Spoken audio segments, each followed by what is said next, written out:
Assalamualaikum warahmatullahi wabarakatuh. Kami dari kelompok 14 yang beranggotakan Julia Arfiani Astuti, Natasha Cantikasari, dan Rizka Febriani. Sebelumnya, kami ucapkan terima kasih kepada dosen pengampu kami, yaitu Ibu Siti Perdirahayu M. Home, yang telah memberi kesempatan kepada kami untuk mempresentasikan hasil kerja kelompok kami. Di sini kami akan membahas terkait sistem bahasa dari unsur budaya, mata kuliah apresiasi budaya.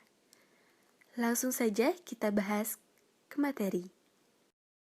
Nah, yang pertama yaitu pengertian. Terdapat banyak definisi yang sudah disebutkan oleh para ahli tentang bahasa, bahwa bahasa itu yang terpenting adalah penekanannya. Tapi dari yang banyak itu dapat dirumuskan bahwa bahasa adalah sistem lambang bunyi ujaran yang arbiter yang mana digunakan oleh masyarakat untuk berkomunikasi. Dan menurut Ronald Burbage mendefinisikan bahwa bahasa adalah a system of arbitrary vocal symbol used for human communication, yang mana definisi tersebut menekankan bahwa yang intinya bahasa adalah ucapan, bukan tulisan yang menggabungkan antara bunyi dan makna. Nah, selanjutnya, sistem bahasa merupakan sarana bagi manusia yang mana untuk memenuhi kebutuhan sosial dan berinteraksi atau berhubungan dengan sesamanya. Dalam ilmu antropologi, studi mengenai bahasa disebut dengan istilah antropologi linguistik. Menurut Casing, kemampuan manusia dalam membangun tradisi budaya menciptakan pemahaman tentang fenomena sosial yang digunakan secara simbiolik dan mewariskannya kepada generasi penerusnya. Itu sangat bergantung pada bahasa. Dengan demikian, bahasa menduduki porsi yang penting dalam analisa kebudayaan manusia. Menurut Bapak Koncharaningrat, unsur bahasa atau sistem perlembangan manusia secara lisan maupun tertulis untuk berkomunikasi adalah deskripsi tentang ciri-ciri terpenting dari bahasa yang diucapkan oleh suku bangsa yang bersangkutan beserta variasi-variasi dari bahasa itu.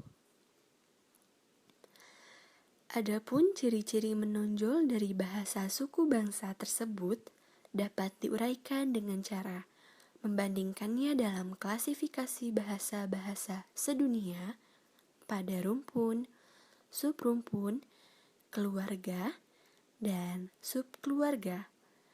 Menurut Bapak Koncharaningrat, menentukan batas daerah penyebaran suatu bahasa tidak mudah karena daerah perbatasan tempat tinggal individu merupakan tempat yang sangat intensif dalam berinteraksi sehingga proses saling mempengaruhi perkembangan bahasa sering terjadi.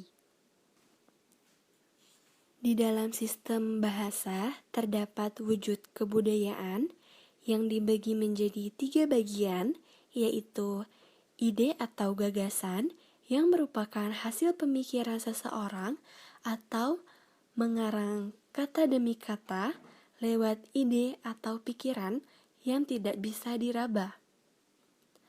Lalu hasil aktivitas dari ide tersebut berwujud bahasa yang dapat digunakan untuk berbicara atau berkomunikasi, menulis, dan kode untuk memberikan tanda, misalnya kata dan gerakan.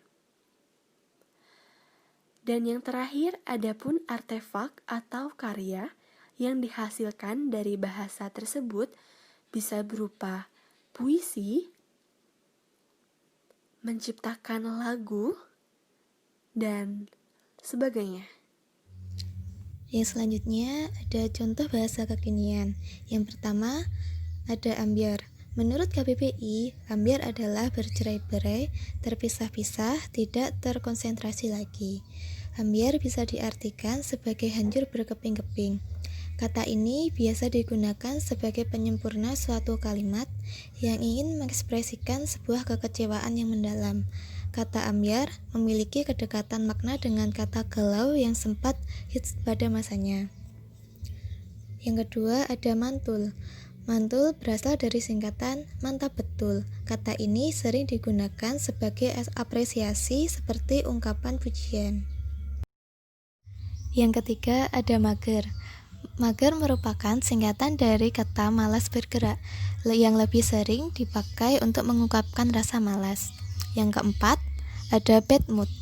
Bad mood berasal dari kata bahasa Inggris yang dapat disimpulkan sebagai suasana hati atau jiwa yang sedang buruk atau tidak baik. Yang kelima ada VC.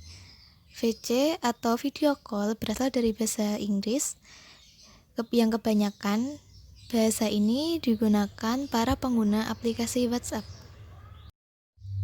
Berikut sumber yang kami gunakan untuk membuat materi presentasi ini. Sekian presentasi dari kelompok kami. Bila ada yang ingin ditanyakan, bisa ditulis di kolom komentar. Terima kasih. Wassalamualaikum warahmatullahi wabarakatuh.